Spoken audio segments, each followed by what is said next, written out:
turning it over, seeing what might grow from the composting of our traditions, new things coming from old things, from dead things sometimes. So that's what I want to talk about. And this is a Prezi. It'll just kind of zoom. Those four circles are the four parts. I think I have a little bit closer one. Yeah. So talk very little bit about the book, and then and this idea of the Church of the Anthropocene, and then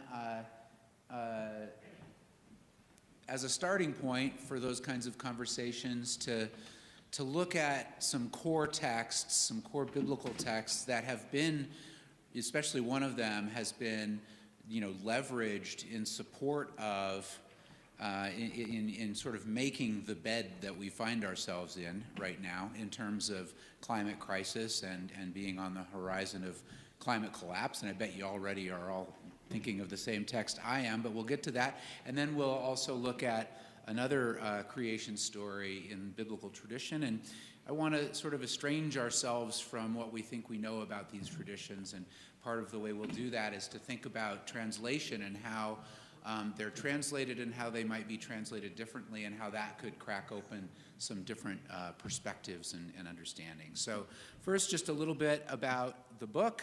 When Time is Short, Finding Our Way in the Anthropocene. I tell my students to work on an elevator pitch, like if you've got an invention or a business idea or a book idea or a play idea or whatever it is you're working on, and you end up finding yourself in an elevator with just the person you need to make that pitch to. You need to be ready to be able to pitch it in however long you have with that person on the elevator. And so I've got 3 elevator pitches: a short one, a shorter one, and a shortest one. A 3-floor elevator pitch, a 2-floor elevator pitch, and a 1-floor elevator pitch. So the 3-floor elevator pitch, if I can remember it, it is a book about our denial of death as a species, how religion has contributed to that denial, but also, and importantly, how religion can be a resource for breaking through that denial and finding hope, and I mean hope as opposed to optimism, right? Deep hope as opposed to shallow optimism on what may be the horizon of a finite human future. So that's the 3-floor one. The second floor, the 2-floor one, this is not another before it's too late book. This is a what if it's already too late book. Maybe it's not, and we should be doing everything we can so it's not, but what if it is, and shouldn't we be talking about that too? And then the 1-floor shortest version is that it is a palliative approach to the human future. And we can talk more about that later. I find that some people go, oh yes, absolutely, that makes total sense, and others go, don't know, uncomfortable with that. Anyway, we can talk more about that. Two key terms relevant to that are essential to the book. One is this word Anthropocene, which is in the subtitle, and it's we sort of gambled that by the time the book came out, it would already be like a common, familiar, around the kitchen table word, and it might not quite be there yet, but I wager by end of 2023, early 2024, it could be the word of the year. We're moving into a more familiarity with it. But the Anthropocene is a term. It is the new era that the planet is in, and that we are in, therefore, too. It is the first geological era in which human behavior and human action are the primary causes of change within our ecosystem. And we call that anthropogenic causes. Human originating actions are the primary levers of change, are changing our ecosystem as much or more as much as or more than any other forces. So that's important. It gets us thinking about, not only how our own behaviors and actions are creating the situation that is a crisis for us, but also it gets us thinking about, the possibility of a post-human planet, and actually a thriving post-human creation in some sense, if we want to use theological language.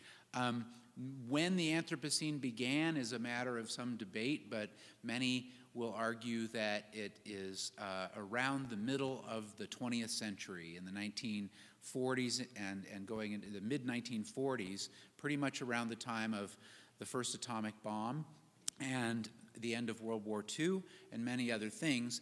And if you just go and Google image search Anthropocene, and then click images, you'll find these graphs that show this exponential rise in all kinds of different things around that time. Everything from urban population growth to the amount of concrete there is in the world, to the amount of nitrogen there is in the world, to the amount of radioactive substances there are, to the number of McDonald's, to the amount of international travel, and all of these things go like this. And that's taken by many to be the beginning of the Anthropocene. The other term, human exceptionalism.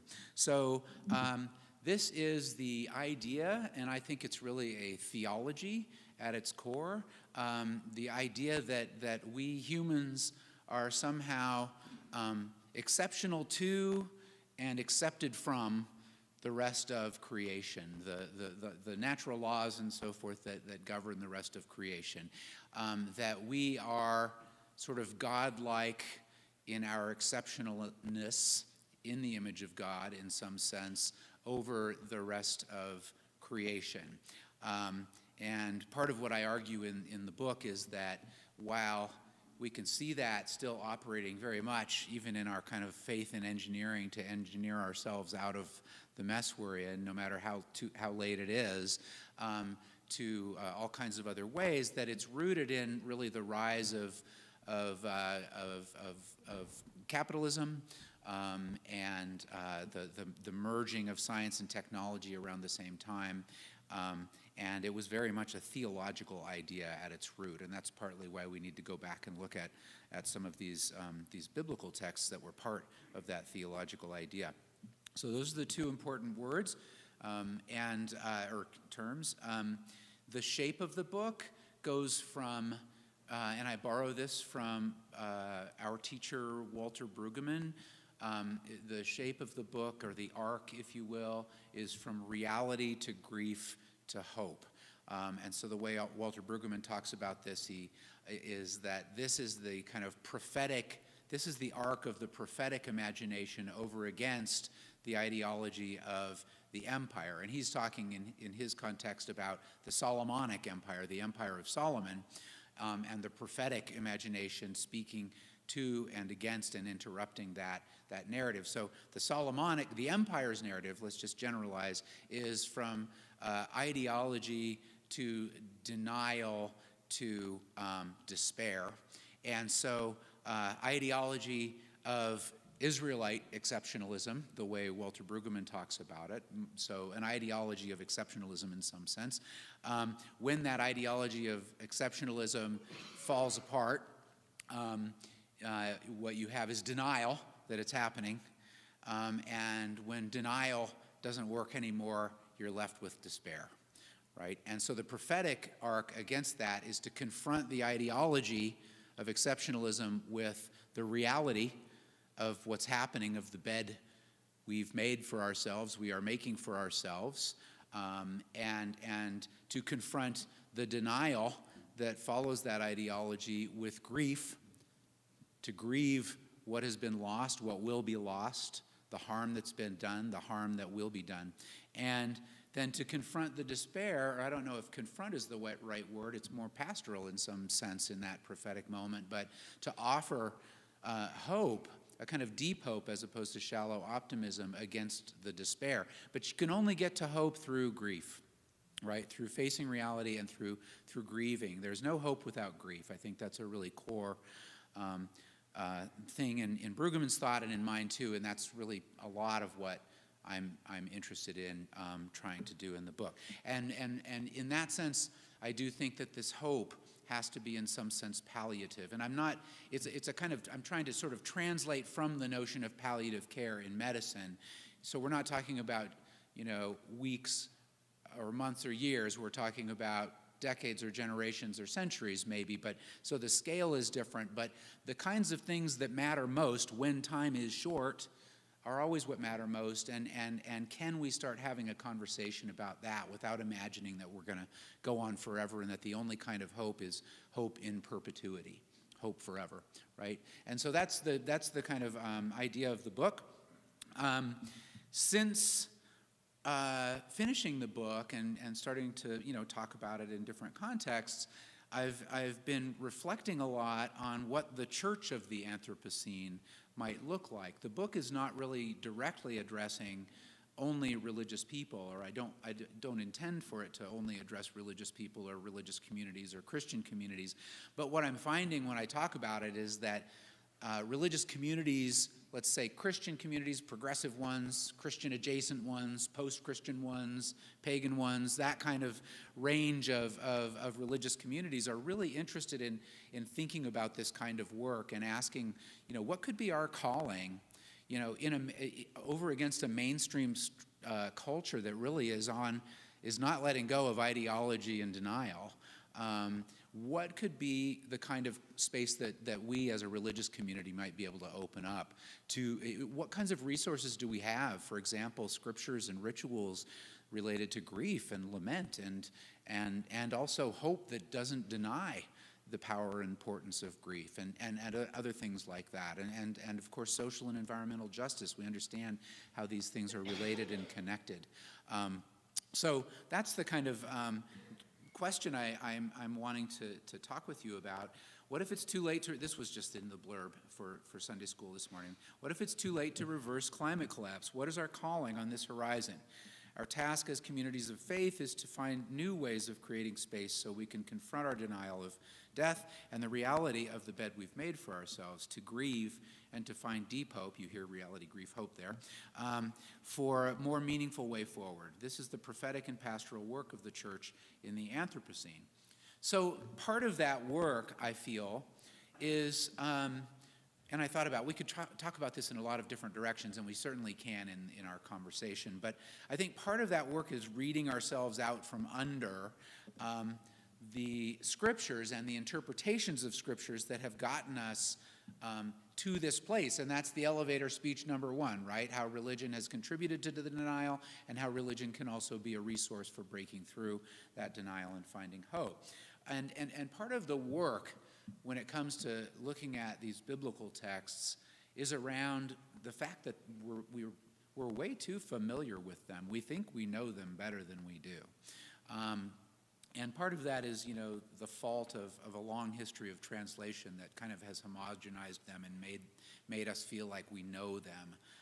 And so part of the work, I feel, is to estrange ourselves from what we think we know about our scriptures and our other traditions. And like I said, I think translation is important to that. And I see that in this context as part of that work of composting Christianity, composting our traditions, sort of turning them and seeing what new life might grow out of them somehow. So that's the book, and that's where I want to go today. Where to begin? So yeah, if I were to just do a quick poll, have you all write down on a little sheet of paper, what do you think is what biblical text do you think is the most responsible for human exceptionalism and climate crisis and so forth like that? I'm pretty sure almost all of you, if not all of you, would go to that place at the end of Genesis 1, where humankind is created in God's image, and God commands them to subdue and to be fruitful, fill the earth, be fruitful, multiply, fill. 5 imperatives. Be fruitful, multiply, fill the earth, have dominion, and rule over the rest of creation. Francis Bacon called this the Charter of Foundation for humankind, and especially he meant modern Western man. It certainly drove the rise of science and technology, as well as early industrial capitalism, war capitalism, as we sometimes call it, which had to do with colonialism and expansion, and all the way since then. So that feels like a good place for us to start in rereading some of these texts and exploring them.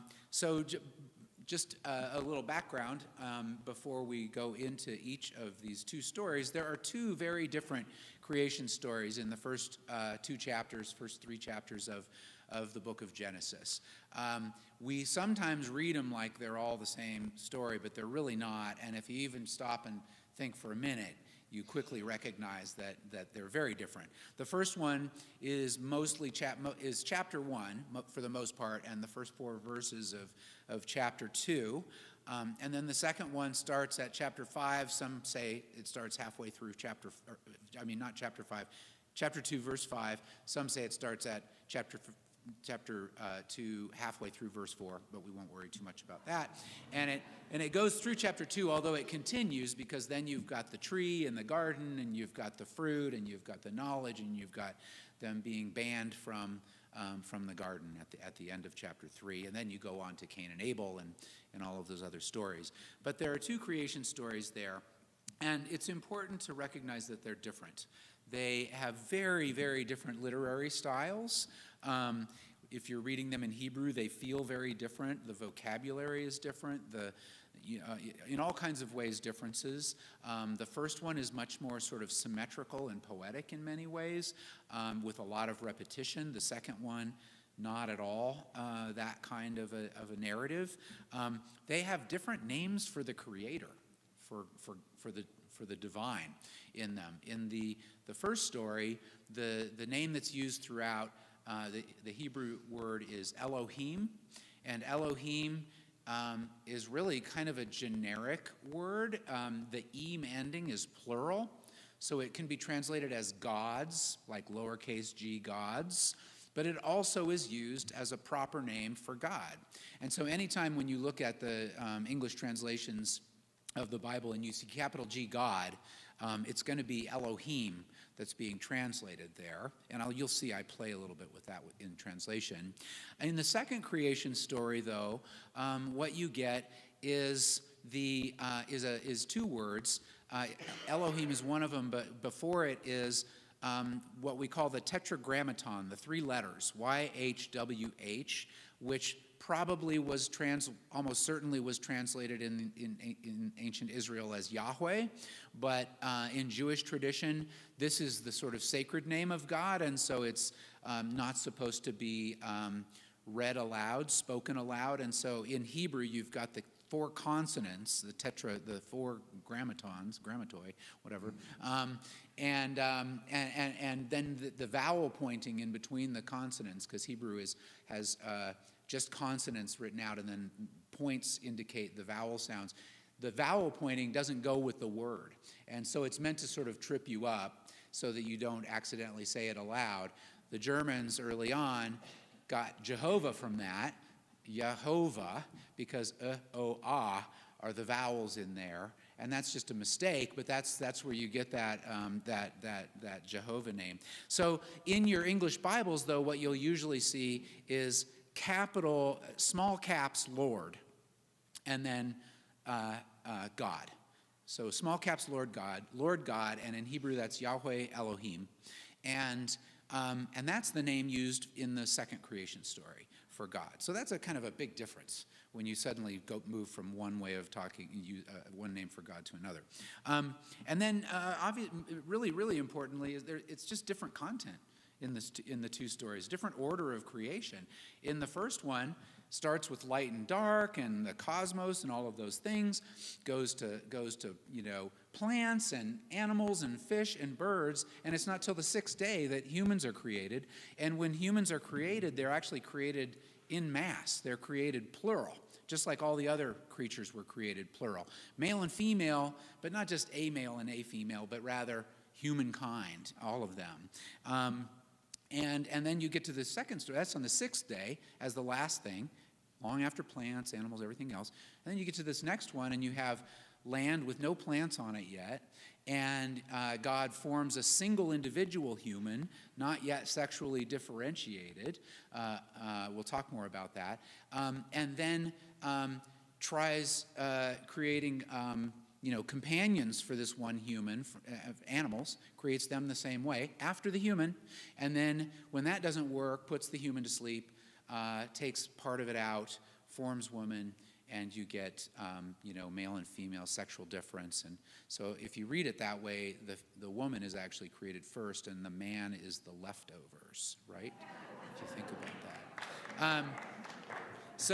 So very different order of creation, right? And that's important. So these are two very different stories. In fact, almost everyone would argue that the second story is considerably older, centuries older maybe, than the first story. It's just the way they got redacted, edited together into the text. You start with the one with the big macrocosmic beginnings, and then you move to the one that's more intimate and focuses on this individual human. So let's look at each of these more closely, and I want to think about both of them as resources for what I call in the book earth creatureliness, a kind of theology of earth creatureliness in which we are earth creatures. We come from the earth, we return to the earth, back to composting. We are sort of God-breathed dirt in some sense, and we are in relationship with other animals and other living things through that kind of earth creatureliness, and we recognize ourselves as part of as subsisting, right? Not transcending, but subscending in some sense within this web, this ecological web that we're part of. And I think that's all biblical, I have to say. So let's look at the first creation story. How are we doing on time? Pretty good. Okay. The first creation story, Genesis 1:1 to verse 4 of chapter 2. Just a few reading notes, and I already mentioned most of these already. The creation story takes 6 days. On the first day, on the second, we'll see it in a minute. And then there's a seventh day where nothing happens. God is done, and God takes the first Shabbat.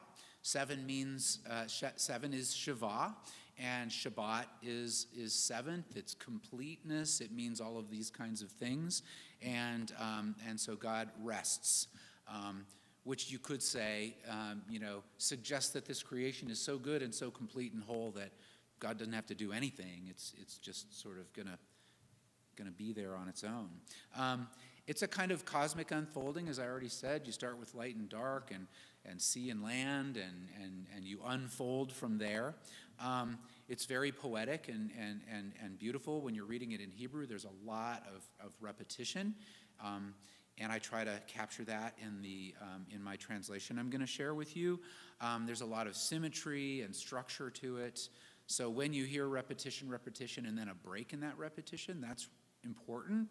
Good, very good, for example. And it's a polyvocal text. There are many different ways of translating it, and even in that very first word, which is Bereshit, which is often translated in Christian English Bibles, King James and so forth, as "in the beginning." So you get "in the beginning God created the heavens and the earth," and then the earth was a tohu v'bohu, a kind of helter-skelter, formless void, whatever, and then God starts shaping it into this cosmos. If you read it as "in the beginning" like that, you end up with a story of creation from nothing, creation ex nihilo, as Augustine read it. But you can also read Bereshit several other ways, but especially one other way, "when began."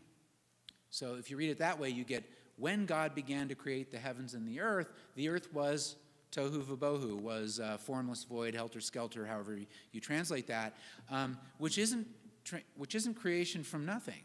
It's creation from chaos. There's already something there, this primordial, fecund deep that's there, and creation is sort of being spoken into existence from that, is emerging from that, which resonates, I think, with a lot of chaos and complexity theory that we think about today, but also really is much closer to other ancient Near Eastern creation stories. I think that's probably the right way to translate that, but it's amazing that you can translate it those two very different ways. It completely changes your whole understanding of what creation is, what the world is, what reality is, if there's nothing behind it, or if there's chaos under it, or something like that. So that's all really interesting. God creates by speaking. God says, there is light. King James, let there be light, this kind of royal sounding language. But it just says, there is light, and then there's light. And it says, there is this, and there is this. God just keeps saying things, and they happen in the story. It's not a lot of shaping and forming going on in this story. As I said, the creation culminates on the sixth day with this blessing and command to the humans to, be fruitful, multiply, fill, subdue, and have dominion. All right, it's too familiar, so I'm going to try sharing a translation. I hope we'll be able to see it up there. Pretty good, but I'll read it, and some of you might not want to read it anyway. And I've got the TBV, the Tim Beal version, on the left, and the KJV, the King James version, on the right, just so you can compare. Part of what I tried to do was keep closer to the word count in Hebrew. English translations add a lot of words to the Hebrew, and also they tend to not like all the repetition in the Hebrew, which feels awkward and weird and maybe even quote-unquote primitive or something, and so they tend to use a lot of synonyms and so forth to get rid of that. But so I'm just going to read chapter 1, and you all can listen and reflect on it, and if you want to talk later about it, we can.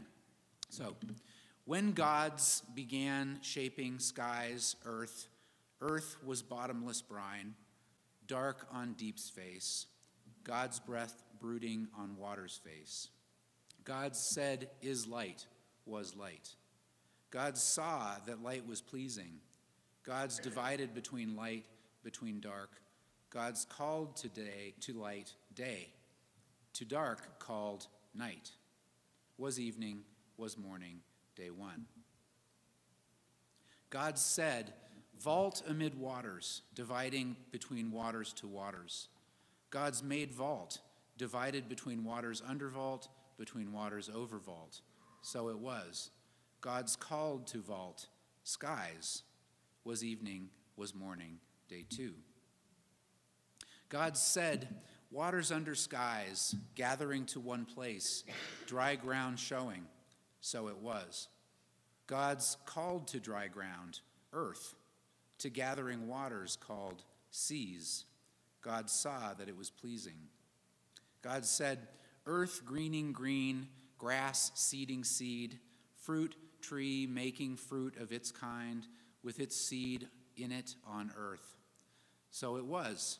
Earth bore green grass, seeding seed of its kind, tree making fruit with its seed of its kind in it. God saw that it was pleasing. Was evening, was morning, day three. God said, lights in sky vault, dividing between day, between night. They are for signs, for times, for days, for years. Lights in sky vault for light on earth. So it was. God's made two great light ruling over day, little light ruling over night, stars too.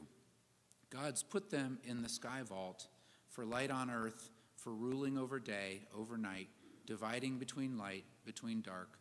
God saw that it was pleasing. Was evening, was morning, day four.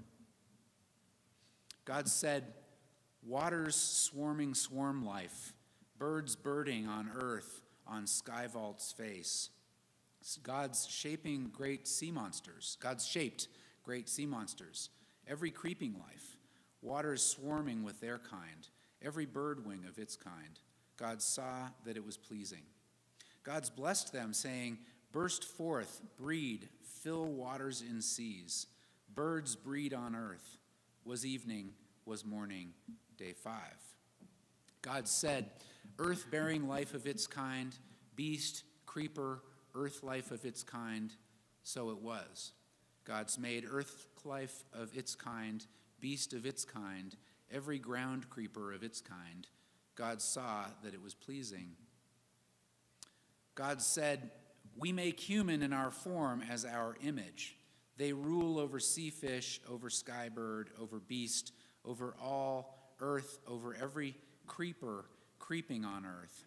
God shaped human in his form. In God's form shaped him. Male, female shaped them. God's blessed them. God said to them, "Burst forth, breed, fill earth, tread it, rule over sea fish, over sky bird, over every life creeping on earth."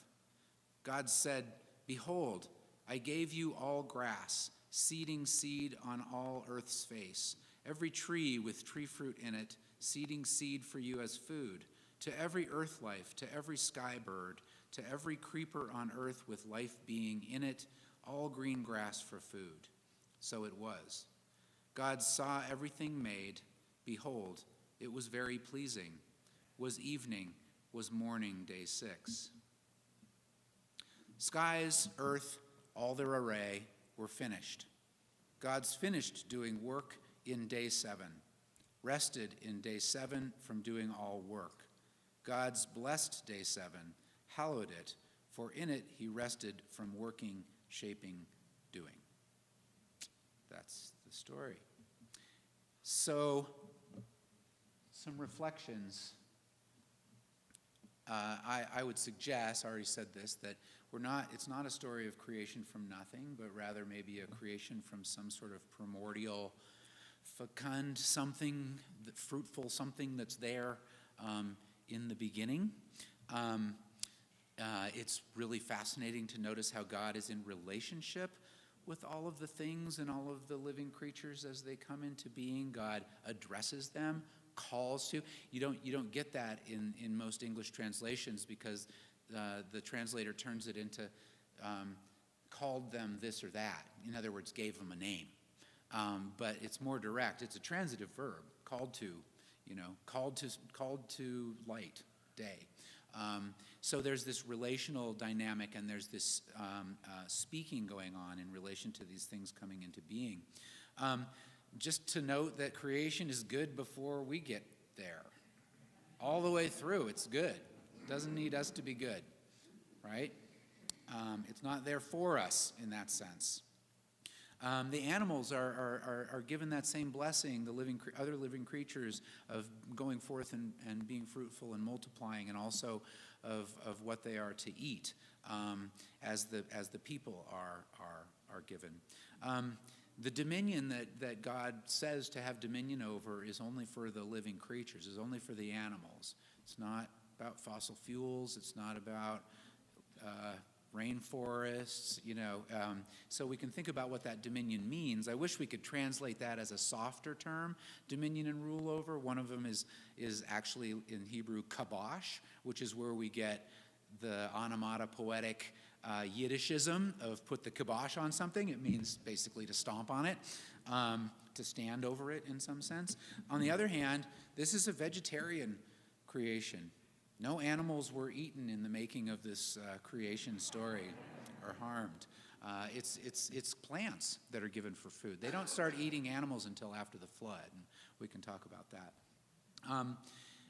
And so really, we might want to ask what kind of dominion we're talking about in a story like this, especially when we put it in the context of the ancient Near East, where, infant mortality is very huge and life expectancy is quite low, and the exigencies of the natural world in which humans live are everywhere apparent, and even, it's a subsistence kind of context to live in.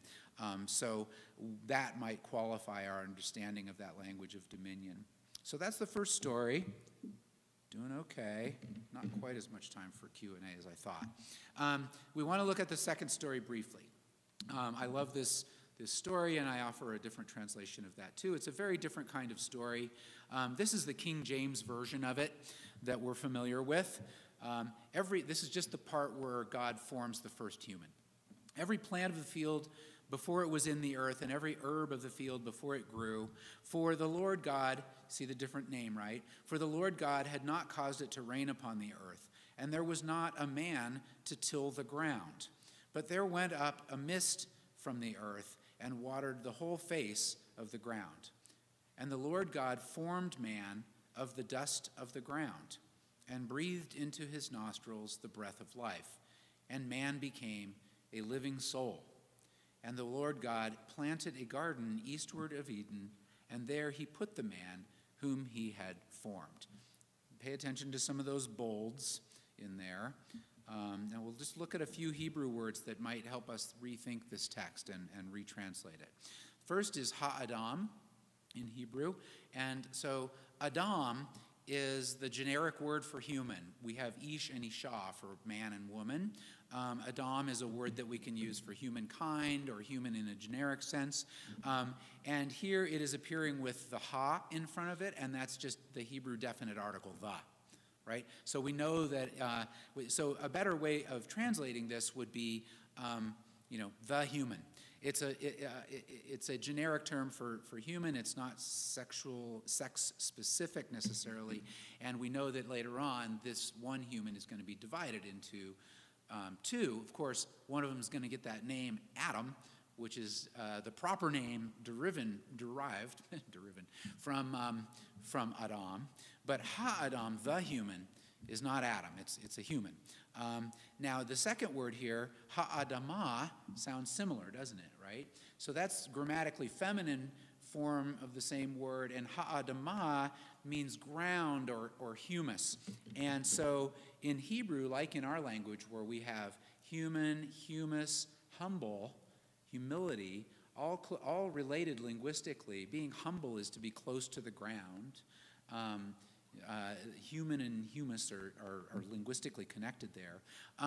And same in Hebrew. The ha-Adam is connected to the ha-Adamah, right? And so ground in that, where you're reading that, the ha-Adam is coming from the ha-Adamah in that story. God is forming ha-Adam from ha-Adamah. And Phyllis Tribble suggested we translate that as earth creature rather than as man or as human for that reason. And I suggest humus being in the book as another way of thinking about that. But we could say groundling or something like that too. Finally, nephesh, that last Hebrew word there, it's translated as soul in the King James Version, and it often is translated as soul. It really is something more visceral and embodied than that, because so is soul, and so are spirit in the ancient Hebrew context. Nephesh is the kind of force of life in the body, force of embodied life. It's related in Hebrew to breath, nafash, which means to breathe or to gasp. When one breathes one's last, one's nephesh leaves the body and it returns to the soil. And so those are some three words to keep in mind. I kind of think of translating it as something like breathing life or something like that, with a connotation of spirituality, right? Because God is breathing this into the human and animating this lump of dirt into a living being, right? So a couple of other notes very quickly. Ha-Adam, formed from ha-Adamah, I already said that. The word afar, which is translated dust in the KJV, would be better understood or translated as topsoil. There have been some good arguments about that lately. It's a kind of rich compost, not a dry dust. The word avad, which the KJV has the human tilling the ground, almost everywhere else in the Hebrew Bible gets translated as serve, so we can think about that as a relational term for the human in relation to the humus and to the earth. That word for breathed and breath are related to nephesh. I think I already said that. Land, earth is a character in this story. God causes it to drink, so it's drinking. Trees and animals and birds are formed out of the ground the same way, a little bit later, from the ground and animated into life. So here's a quick translation of that maybe gets a different sort of connotation, different feel, different more earth creaturely kind of theology, maybe. Every field sprout was still in the earth, and every field grass was yet to spring up. For Lord God did not make rain on the earth, and there was no humus being to serve the humus. And groundwater rose from the earth, making the face of the humus drink. Lord God formed the humus being, soil from the humus, and breathed into its nostrils life breath, and the humus being was breathing life. And Lord God planted a garden in East Eden and put the humus being whom he formed there. I think I missed a preposition in that translation. So just a little bit of reflecting, and then we can talk as we have time. But it's theological, right? God is part of this story. It's spiritual, but spirit is here understood, maybe in a very much more embodied sense. It's very close in many ways to other traditions that Westerners have called disdainfully primitivism, animism, that is to say, the idea that life is that some kind of anima, spirit, animates non-living beings into life. I think that's fairly close to what we're looking at here. But you end up with an understanding of what it means to be human, in which the human, like other living creatures, is intimately connected with the divine on the one hand, as close as breath. By the way, the only feature of that humus being formed is nostrils. Do we imagine there are eyes and mouth and other things or not? I don't know. But legs, arms. But yeah, intimately connected with the divine, as close as breath, but also intimately connected with the rest of creation, connected to the ground, formed from the ground, returning to the ground. We get that a little bit later in chapter 4, that Cain is going to return to the ground. It's where we get our Ash Wednesday. Remember that you are dust, and that to dust you shall return. But you should be saying topsoil instead from now on. To topsoil you shall return. And intimately connected with other living beings, with other animals who are created in the same way. And I just think that if we kind of estrange ourselves from that first translation and sort of back off of the dominion theology and human exceptionalism that it has been made to serve, and on the other hand to lean into this one as well, I think it opens up some other possibilities for us as the Church of the Anthropocene, and as resources that allow us to, as Christians, with our own scriptures, really be in conversation, in fact, with other religious ecologies, including some indigenous religious ecologies that have similar ways of imagining these kinds of things. We don't have to culturally appropriate. We can quit trying to pretend like Christianity is different from those because it's not primitive. That our modern Western thinking has so denigrated other religions as quote-unquote primitive over against Western Christianity, which is modern and enlightened. And this opens up some possibilities there too. So I'll stop there, and hopefully we have a little bit of time. Yeah, we've got a little bit of time to talk. So thank you.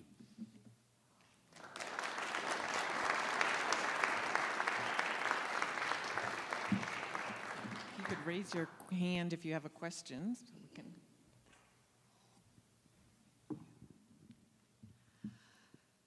Oh, Tim, this is amazing. And it's so important to register something that you have just given us that really reflects something that Robert Macfarlane, who wrote the book Underland, among other amazing works, and he was actually speaking with Robin Wall Kimmerer and David Haskell around the book called Old Growth, which Orion magazine put out. And he made the statement, language is a geologic force in the Anthropocene.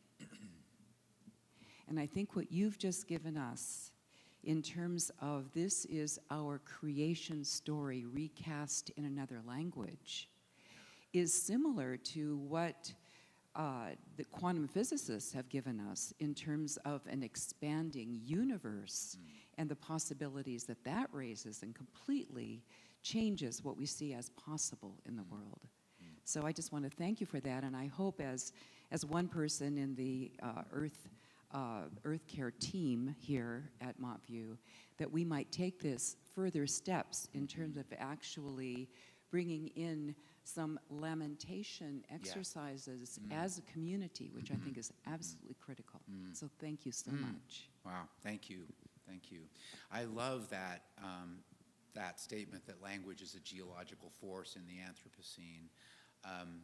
And I think that maybe God language is an especially powerful geological force in the Anthropocene, theological language, because it gets leveraged, so powerfully, and it authorizes so many things and inspires so many things and ordains so many things. I've had a few conversations with this journalist in Cleveland, the Cleveland Plain Dealer, because he was at some political context and around some right-wing people, some semi-progressive people, all trying to get some of that government money around climate change. But he was finding that they were all using a lot of God talk, and he was curious about that. And so we ended up having these conversations, and he's going to do a little piece about it. But he was struggling to understand why, especially non-religious people, need to think about theological language in particular as a geological force, if you will.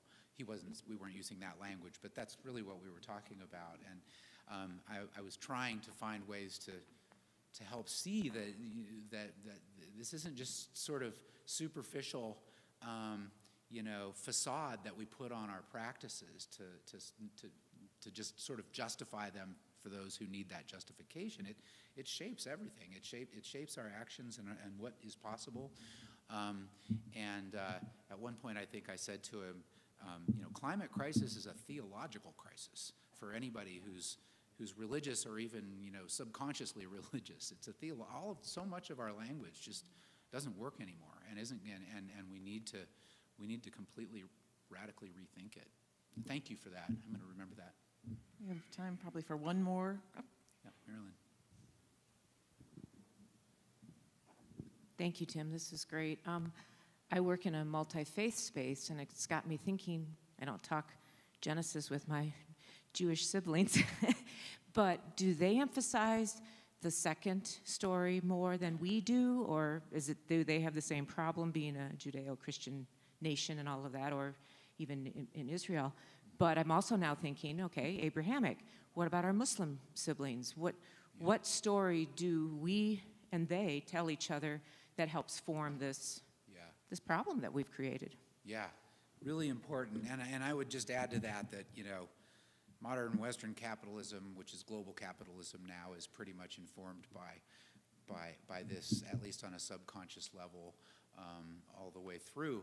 And it's true that, you find, as we do in Christianity, you find a wide range of ways of interpreting and understanding these different texts in different contexts.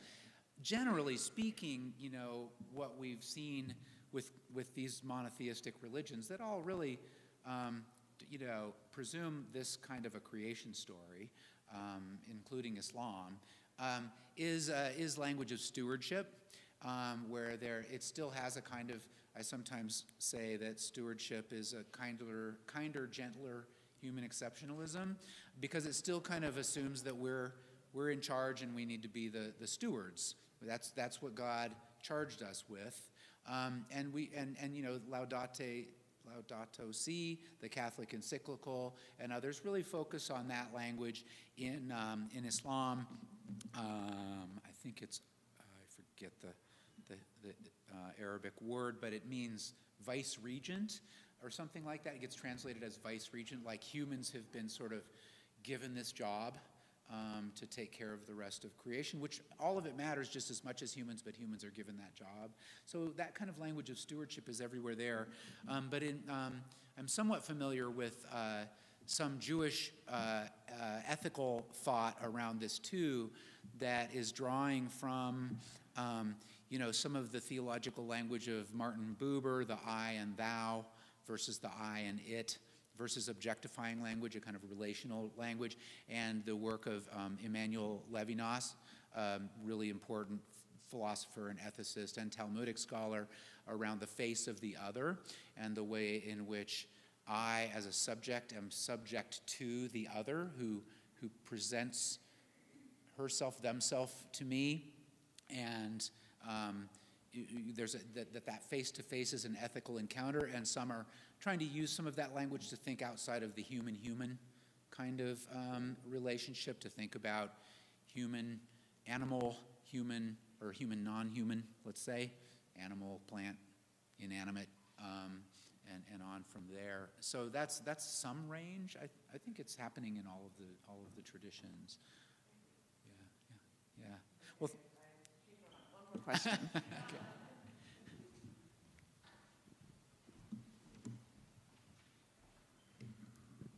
Thank you, Tim. I'm curious when we're going to find the TBV version in the pews of Montview. Yeah. And joking aside, taking your message, how do you see that translating out into some of the larger dialogues of Christian faith? You know, the TBV or just the language part, how does that help shift as we move further and further into the Anthropocene? Yeah. Well, that's, I'm not I can't really, I don't think I'm the authority on that, but I want to be, I think that's where that's sort of saying post-book reflections, that's the conversation I want to be part of. Starting to have some of those. I'm going to go out to North Carolina, and a bunch of pastors and religious leaders want to have a kind of roundtable talking about that, and they're Unitarians up in upstate New York who are interested in this. So, and I want to have these conversations with this congregation.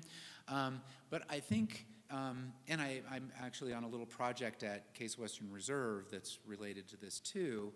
I think on the one hand, you know, it's about the work of this composting work that is also about gathering the traditions we have and thinking about them on a different horizon.